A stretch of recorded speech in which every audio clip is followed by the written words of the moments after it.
it's on.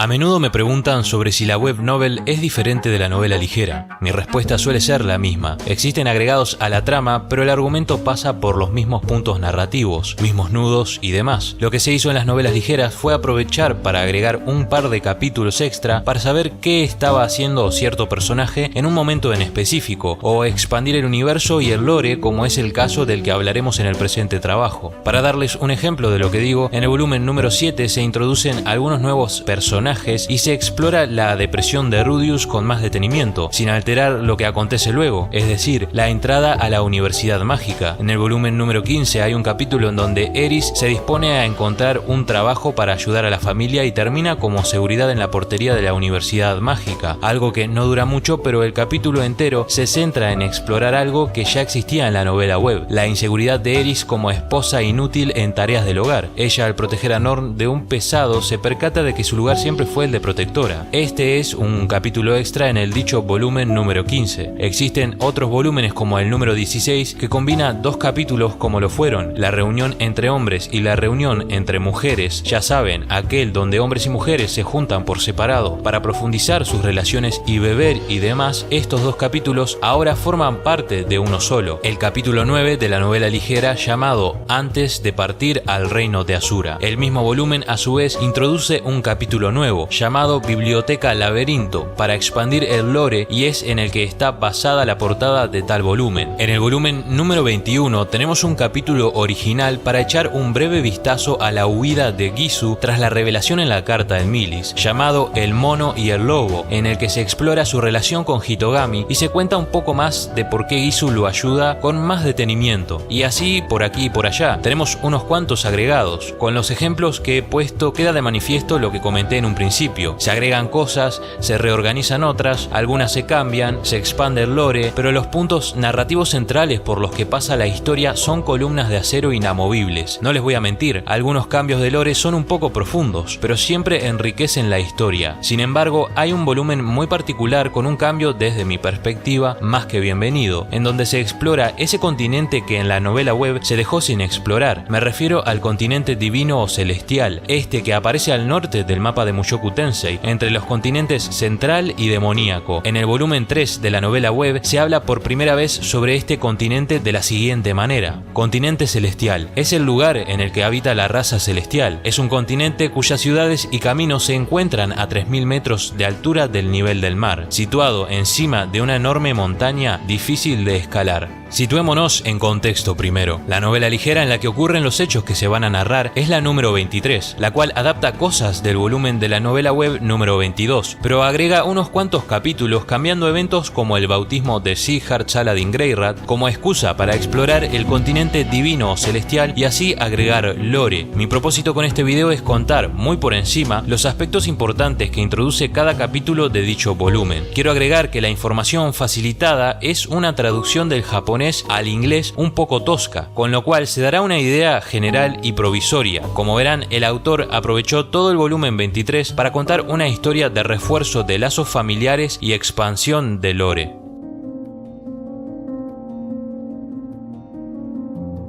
Capítulo 1. Bebé de cabellos verdes. Aquí se narran casi los mismos eventos que el capítulo número 299 de la novela web. Sylphie se halla angustiada sobre el color de pelo de Sighart, van en grupo a la fortaleza flotante de Perugius y Rudius dice que si su hijo resulta ser la reencarnación de la Place, él hará hasta lo imposible por educarlo, etc. Aquí empieza la gran diferencia. Sabemos que en la novela web Perugius bautiza al bebé allí mismo, pero en la novela ligera él envía a Rudius y compañía al continente celestial, ya que en la colina de Artier se halla una suerte de ruinas o tumba que permitirá dilucidar la identidad de Sighart para comprobar así que no es la Place. La premisa es una de un desafío impuesto por el propio Perugius. Capítulo 2. Viaje al continente celestial. Rudius ve que la tumba se encuentra en el continente celestial y que dicho lugar es considerado un continente a pesar de conectar al continente central y el demoníaco por sus extremos. Esto se debe a que, por su gran altura, nadie decide cruzar por allí. Rudius y compañía no podían emplear la teletransportación proporcionada por Perugius en su fortaleza flotante, ya que para él esto era una prueba. Rudius, preocupado por Sighart, consulta con Orsted para saber si el bebé podrá resistir repetir el largo viaje hasta el continente celestial, a lo cual el dios dragón replica que, debido a su cabello verde y factor de la Place, el bebé es fuerte y resistirá la inclemencia del viaje y las enfermedades del entorno. Rudius ve que Sylphie se halla muy ansiosa por todo el tema del viaje y aquí es introducido un point of view o punto de vista de Sylphie en el cual se revela que la chica se halla insegura respecto a la situación actual. Roxy logra calmarla hablando con ella. Sylphie en aquel momento recuerda sus días como niña pequeña en la villa de Buena y Roxy cierra el punto de vista de Sylphie diciéndole que no se preocupe, que su familia va a estar con ella a lo largo del viaje. Rudius, al ver que Sylphie se hallaba más tranquila tras su conversación con Roxy, decide que él, sus 3 esposas y el bebé Sighart viajarán al continente celestial. Rudius se toma unos cuantos días para preparar el viaje, evaluando la ruta que tomarían para llegar hasta allí y recibiendo una herramienta mágica de Ørsted para prevenir la deficiencia de oxígeno, ya que, recordemos, el continente celestial se halla a 3 kilómetros de altura por sobre el nivel del mar. Justo cuando están por partir de Sharia, Lucy Greyrat los detiene. Ellos hablan un rato como familia y se van del hogar. Esta ilustración en particular está basada en ese momento específico.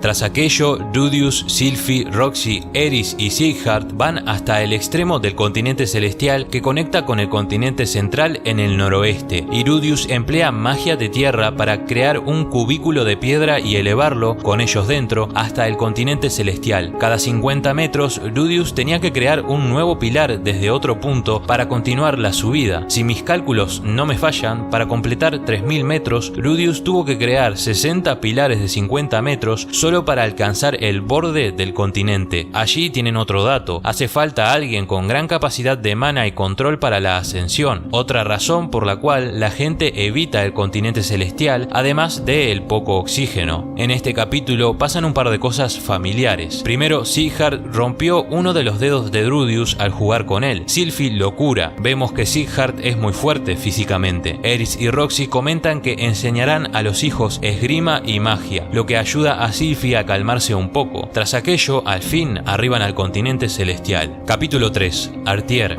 la ciudad del continente celestial. Rudius y compañía logran alcanzar la cima en la noche, cocinan algo y descansan. Aquí se nos dice que el continente está a 2000 metros del nivel del mar, en lugar de 3 como en la novela. No sé si fue un error del traductor o simple y llanamente lo cambiaron. Solo lo señalo, pero es un detalle sin importancia. Aquel lugar, debido a la altura, no tenía árboles ni mucho oxígeno y la temperatura era muy baja todo el tiempo. Tenemos la portada del volumen número 23 como referencia. Tras descansar, comienzan a dirigirse hacia la ciudad de Artier en el noroeste de donde estaban, ni bien se alzó el sol. En el trayecto, Rudius recuerda una historia de cómo Perugius escaló el continente celestial desde el extremo en el continente demoníaco y obtuvo una técnica que fue fundamental para ganar la guerra contra la Place. Al aproximarse a una villa de Artier, ven que el lugar está protegido por una barrera, y ni bien Rudius la toca, unas cuantas personas de la raza celestial, descritas como muy similares a Silvaril, como si fueran ángeles, se aproximan. Comienzan a hablar, pero lo hacen en el lenguaje divino o celestial, uno de los pocos idiomas que Rudius nunca aprendió. Tras recitar unas líneas en lenguaje divino escritas en un libro, se le permitió la entrada al grupo. Aquel lugar tenía una arquitectura de lo más rústica. Las casas estaban hechas de huesos, piedras, hojas y demás. A pesar de que no pueden entender el lenguaje divino, Rudius sí podía distinguir el nombre de Perugius, el cual era pronunciado con un tono de alegría por aquellos ángeles. Tras una suerte de celebración, todos descansan hasta el día siguiente. Capítulo 4. Nombramiento. Al día siguiente abandonan la villa y se dirigen a la tumba de la que Perugius habló. En el trayecto luchan contra una bestia alada gigante, descrita como un ave gigantesca, pero el grupo la derrota con facilidad. Sighart en ese momento se orinó en la espalda de Rudius, supongo que por la impresión de aquel ave. No tardan en arribar a las ruinas, las cuales tienen grabadas la cresta de un dragón en la entrada. Usando un pergamino mágico como linterna, comienzan el descenso hacia el interior. Tras descender lo suficiente floreciente, el grupo encuentra un lugar cuyo diseño recuerda mucho al interior del castillo de Perugius. En ese momento oyen unos pasos, y quienes se asoman son Perugius, Silvaril, Arumanfi el Radiante y Nanahoshi. En aquel lugar también se hallaba una fuente enorme que emanaba una luz muy particular. Silvaril le pide el bebé a Sylphie para que Perugius lo bautizara. Sylphie al principio se hallaba cautelosa, pero termina cediendo el bebé gracias a que Rudius le pidió a Sylphie que confiara en Perugius. Silvaril le entregó el bebé a Perugius, quien lo bautiza con aquel agua como Saladin o Saradin. Tras pronunciar aquel nombre, el agua en contacto con Sighart se volvió de un color amarillo brillante. Inmediatamente después, el bebé se hallaba de vuelta en los brazos de Sylphie. En ese momento, Perugius confiesa que él ya sabía que Sighart no era Laplace. Arumanfi era después de todo los ojos de Perugius y no hallaba ninguna característica de Laplace en aquel niño. El propósito de viajar hasta allí se debió a que aquellas aguas habían sido tocadas por el mismísimo Laplace siglos atrás, y si Sighart hubiera sido la reencarnación, el agua hubiera brillado de un color rojo. También se nos revela que el bautismo era una vieja tradición en Asura.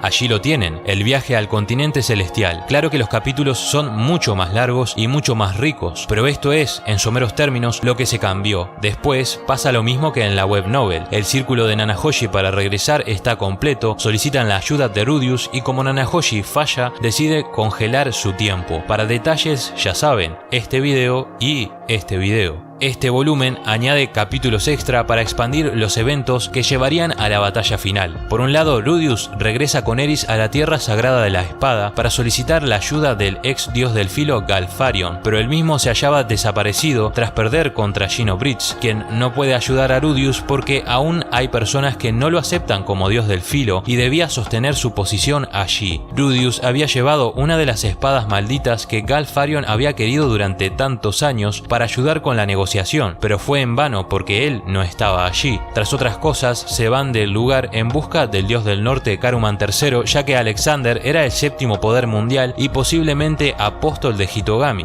Luego de aquello, vienen capítulos donde se reintroducen personajes como Sara, más lore sobre los laberintos y cómo funcionan las raids. Se habla sobre una zona de conflicto bélico descrita como la zona de conflicto de Garutenia, y también como Eris acompañaba a Rudius en aquella búsqueda por el dios del norte, el autor aprovechó la presencia de Sara para hurgar el pasado donde Rudius había quedado herido tras el abandono de Eris y demás. Hay una escena en concreto en donde Eris sostiene la mano de Rudius. La pelirroja se encontraba triste por el pasado removido en el nuevo reencuentro entre Rudius y Sara, quienes parece que cada vez que se reencuentran tienen que acordarse de lo que pasó en el volumen 7, y se hace una reflexión en retrospectiva sobre el pasado, aprovechándose también para expandir un poco de lore de naturaleza política y conflictos territoriales. Tras aquello, el volumen retoma la web novel nuevamente, ya que cuando Rudius iba a reportar a Orsted el estado actual de los hechos, se revela que lograron encontrar a Kishirika y ahí es donde Rudius la va a ver. Ella le entrega el segundo ojo mágico, descubren el paradero de Ruigerdo y Gisu en Viheiru Kingdom y los engranajes de la batalla final comienzan a moverse. Como habrán notado, algunos eventos fueron cambiados de orden y se le dieron una vuelta de tuerca, pero el orden de los factores no altera el producto. Esperen una adaptación animada muy interesante, ya que tendrá agregados bastante enriquecedores, espero. Mientras más Mushoku, mejor, ¿no? Además, se nota que los agregados del autor en las novelas ligeras de verdad cimentan un poco mejor el contexto político y cultural de los distintos reinos, lima asperezas con unos cuantos personajes y nos permite explorar mejor ciertas situaciones desde más de un ángulo. Hay un último cambio en el lore de Buddy Gaddy bastante bestia, la verdad, aunque no cambia lo que sucede a continuación con la batalla final. Pero como el video ya se extendió demasiado para el poco tiempo con el que cuento, voy a relegarlo a un video aparte. Si se preguntan por qué no lo incluí en el video de Buddy Gaddy, es simplemente porque no tenía acceso a esta información. Como siempre digo, muchas gracias por ver.